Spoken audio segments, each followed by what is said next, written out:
O nome da nossa última sinopse de hoje é The Tales of Libertalia. Libertalia tá com um acento aqui, o que me deixa meio na dúvida, porque né, o resto do título tá em inglês e tal, em inglês não tem acento. Então o que eu faria aqui seria talvez os contos de Libertalia mesmo, com acento normal, ou The Tales of Libertalia sem acentos. Nossa, viu? Postei a voz? Libertalia. Enfim, colocaria ou sem acento numa versão do título totalmente em inglês, ou com acento numa versão do título totalmente em português. Vamos lá. Ano de 2720 em Kepler. 442b, entre aspas, a nova Terra. Encontramos Johnny Rackham, eu acho que é Rackham, um jovem filho de mecânico de naves espaciais que sonha em encontrar Libertalia, uma cidade mística dita como apenas uma lenda. Johnny possui a vontade de encontrar a lendária cidade e assim... Achei que ia escorrer por quê. E assim levar a paz e a libertação para toda a galáxia. Porém não será tão fácil fugir dos olhos do opressor governo intergaláctico, Acrox. Após sair do seu planeta e iniciar uma jornada juntando membros no seu navio espacial, a Acrox denomina Johnny Rackham como um pirata espacial. Agora Johnny descobre que terá que lidar com outros piratas e contra o governo para realizar seu sonho. Senti uma certa falta de contexto em algumas coisas.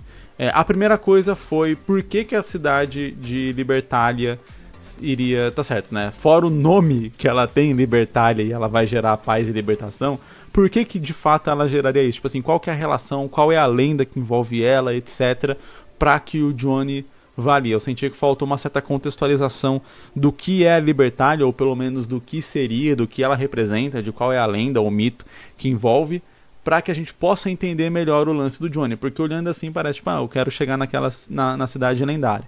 Tá, até aí beleza. Ele pode ter um desejo de exploração, etc. Mas daí, como que chegar lá gera libertação para a galáxia? Tipo, tem um salto aí que exige uma explicação, uma contextualização. A outra questão quando fala que o Acrox, né, o governo, denomina o Johnny como um pirata espacial ou algo assim, fica parecendo que ele tem uma importância maior do que ele deveria ter, ao menos no início da história. Beleza, ele é o filho de um mecânico, sabe? Então a gente pode dizer que todos aqueles que fazem, sei lá, viajam sem tipo, sei lá, é como se fosse tirar carta de motorista. Se você está dirigindo sem carta, você é um criminoso aos olhos do nosso estado, né? E dos estados de qualquer país no mundo. Então poderia envolver algo assim. Então, não algo de tipo, o governo declarou especificamente o Johnny Rackham como um pirata, mas sim, ele fez alguma coisa que é considerada ilegal para o governo, e aí ele é considerado um pirata por conta disso, né? No próprio One Piece, a pirataria, ela é mal vista, mesmo que você não cometa um crime, porque, enfim, tem a questão de os piratas, eles geralmente cometem crime, chegam na cidade, saqueia, etc. Só que algumas pessoas levam a pirataria como uma questão de liberdade, o próprio Luffy é um caso desse, e não necessariamente como um lance de criminalização. Então ele se chama de pirata, mas tecnicamente, né, teoricamente pelo menos, ele poderia viajar de barco por aí sem se denominar pirata, e aí não seria caçado pela marinha, a menos que ele fizesse alguma coisa que envolvesse diretamente isso. Claro que no caso da história de One Piece, o Luffy se declara abertamente pirata, o que já faz com que ele seja procurado, né? Independente de você vender droga ou não, se você chegar na cara da polícia e falar abertamente que você é um traficante, você também vai ser investigado, perseguido, etc, né? Pra ser preso. Mas logo na primeira grande história, assim, primeiro mini arco de One Piece e tal, ele já vai para um forte da marinha, rouba um mapa, invade o forte, enfrenta o marinheiro que é dono daquele forte. Então, assim, logo de cara ele já faz uma atitude criminosa para os olhos ali do sistema de One Piece, né, do governo de One Piece. E aí, beleza, ele é procurado mais por conta disso. E aí, aqui, a gente precisa mais ou menos da mesma coisa. Ou do Johnny fazer algo que já é abertamente considerado uma violação da lei que torna a pessoa como pirata, do mesmo jeito que vender droga torna você traficante. Então, sei lá, vamos supor que lá você não pode dirigir embarcações espaciais sem ter a sua licença. Ele faz isso, logo ele é um pirata. Todo mundo que dirige uma embarcação espacial sem ter licença é um pirata. Então, beleza, pode ser uma lei algo assim. Ou, enfim, ele sai e aí ele faz alguma coisa que já é tido como contra a lei, de modo que ele vai ser procurado por aquilo. É que o jeito que fala isso, Johnny descobre que terá que lidar com outros piratas e contra o governo para realizar seu sonho. Dá a impressão que ele também não sabia que tá fazendo algo assim. E aí fica mais parecendo ainda que foi alguma coisa que o governo jogou contra ele, contra o Johnny especificamente, porque ele é o protagonista. E eu entendo que quando a gente está escrevendo uma história, a gente tem essa tendência de, tem meu protagonista e ele vai ser importante. Só que um personagem não pode ser importante por si. Ele tem que ser importante dado um contexto que é apresentado dentro daquela história. E minha esposa chegou, eu tenho que abrir o portão para ela. E aí, né, fora isso, é aquela jornada clássica, né? Você entendendo, criando uma motivação do porquê o protagonista quer ir até Libertália, porque ele acha que Libertália vai fazer isso.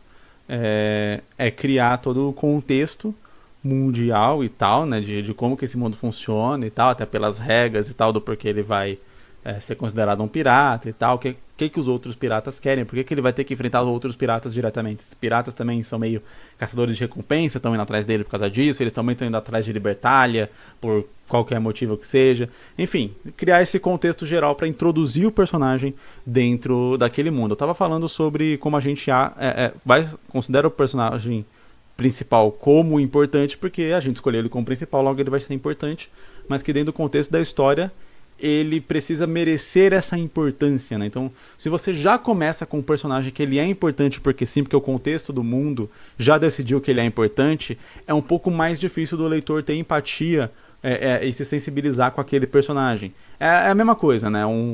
O cara que é herdeiro multimilionário chorando porque o jatinho dele quebrou, não é muito digno de pena, né? Você fala, pô, nossa, que dó de você, o seu jatinho, ele quebrou e agora você vai ter, sei lá, que pegar alugar um outro jatinho ou um helicóptero, ou vai ir de primeira classe pra viagem que você tinha que fazer, sabe?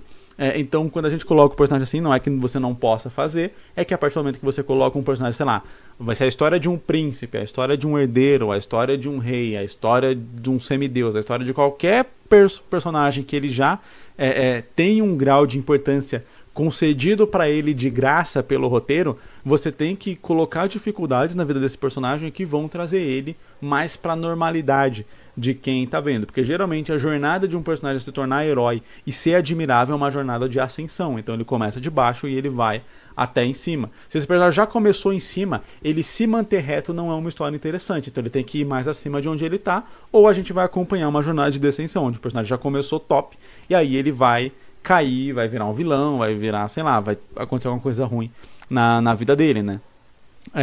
Então o que eu falo aqui tudo indica que a nossa jornada aqui do Johnny é exatamente uma jornada de ascensão. É a jornada de um personagem que era só o filho de um mecânico de um planeta qualquer, que vai se tornar alguma coisa importante para a galáxia, né? E aí, a partir disso, a gente tem que ir construindo, ao longo da história, ele ganhando e conquistando essa importância. Porque você vê, mesmo se a gente pegar os animes famosos, aí, como Naruto, One Piece... O Dragon Ball acho que não, mas daí eu falo dele um pouco depois. Mas Naruto e One Piece é bem interessante isso. Os nossos personagens, eles são herdeiros importantes, só que eles são meio bastardos, né? Eles não são considerados como herdeiros importantes até determinada classe, até determinada parte da história. Então eles conseguem o que eles conseguem por mérito e não necessariamente pelo nome deles. Então vamos lá, o Naruto ele é filho do quarto Hokage, ele é filho de um dos clãs que era muito importante também na fundação de Konoha, etc. Então ele tem uma herança forte, só que essa herança forte só é apresentada muito lá na frente. De modo que ele começa a história como só um órfão que é abandonado e mal visto pela vila. Ele tem várias questões ali que são privilégios do personagem, mas que esses privilégios são colocados ou como empecilhos, como karmas para ele enfrentar, como o caso de ser o Jinchuriki, né? E em outras vilas você repara que o Jinchuriki ele é um personagem, ele é uma pessoa, ele é uma pessoa que é bem tratada, que é bem vista ou que é bem cuidada, mesmo que não seja do ponto de vista amoroso, simpático, etc, né, e cuidadoso de verdade, de carinho, mas bem cuidado no sentido de ele é uma arma e ele é um instrumento importante para a vila. Mesmo isso, né, pro Naruto é colocado como algo que coloca ele mais embaixo ainda nessa cadeia de importância e coisa do tipo. Ele ser filho do quarto Hokage não é revelado, então tudo é colocado nele de uma maneira que ele vai começar de baixo e vai se erguer pelos próprios méritos, e só depois que vai ser revelado que ele tem heranças, que ele tem essas coisas que ajudam e podem facilitar ele, depois que você já comprou a ideia de que beleza, ele merece estar ali onde ele tá. A mesma coisa com o Luffy. Só vai ser revelado que ele é filho do Dragon e que isso é alguma coisa importante muito mais pra frente. Só vai ser revelado que o Ace... Isso é spoiler pra quem tá começando a ver One Piece agora. Quem tá assistindo só a série, então é mais spoiler ainda. Mas eu acho que o público do canal aqui já conhece mais de One Piece do que a galera que só tá vendo pela Netflix. Acho que a galera tá vendo pela Netflix, né? Nem tem Ace lá ainda, né? Vai demorar muito pra aparecer um Ace lá. Se bobear, a série até cancelada antes. Enfim, que o Ace é filho do Gold Roger muito depois, e que o Luffy tem essa relação e tal. E todas essas coisas que são de extrema importância da realmente origem de herança do Luffy, elas não são importantes pro desenvolvimento e pra quem o Luffy é. Vai ser em um ou outro momento emblemático e tal, quando, sei lá, o Dragon salva o Luffy de ser morto, ou uma coisa ou outra. Na verdade, né, é uma parte da herança dele que é ser neto do Garp. A princípio parece ser uma coisa negativa, de modo que o Garp vai correr atrás dele e só vai se tornando meio que positiva depois e tal, mas não tem uma coisa direta do tipo, nossa, o Luffy ele tem o D no nome, então a gente já vai colocar ele como alguém fodão porque sim, só porque ele tem o D. Não, ele vai traçando o caminho dele até chegar a isso. Eu ia falar do caso de Dragon Ball. O Dragon Ball já é o mais clássico mesmo, é o lance do underdog. O Goku ele não é filho do príncipe do planeta que nem o Vegeta é, por exemplo. Não, o Vegeta, não, o planeta dos Saiyajins é o planeta Vegeta. Porque você tem a herança dos Vegetas, né? O pai lá, o rei Vegeta, que era o pai do Vegeta, que é o Vegeta Júnior, que é o que a gente conhece. Enfim, eles são a herança real. O Goku, ele foi mandado pra Terra porque realmente era tipo meio que escória, um negócio assim. Tanto que o poder dele era muito abaixo do poder geralmente dos Saiyajins, e por isso ele foi mandado pro planeta Terra, porque o planeta Terra só tinha gente fraca, só tinha o ser humano é uma bosta, então vamos mandar uma bosta pra dominar eles, porque o lance do Saiyajins era esse, né? Você manda eles pra um planeta, ele vira gurilão, o gurilão sai destruindo a porra toda, e aí eles dominam meio que o planeta. Eu não sei se a ideia era dominar ou era destruir, mas eu tenho quase certeza que era dominar. E aí o Kakaroto foi mandado pra Terra, porque na Terra todo mundo era fraco, então manda um fraco pra eles. E aí acontece de Goku, por treino, etc, todas as coisas que ele tem, ele virar o mais forte e tudo mais. E aí você tem essa jornada de ascensão do personagem de ele era um bosta, tanto que a história só acontece porque ele era um bosta, ou pelo menos ele era visto como um bosta, e aí ele, pelos seus méritos, treino, etc, oportunidades que teve, ele conseguiu alçar o posto de mais alto, que na hierarquia daquela história, falei mais alto, de mais alto, né? Ficou com 2 metros de altura. Não, de mais forte, porque na hierarquia da história de Dragon Ball, o mais forte é o mais importante, né? Tanto na própria hierarquia dos Saiyajins, quem você media no visorzinho e tinha mais poder era mais importante.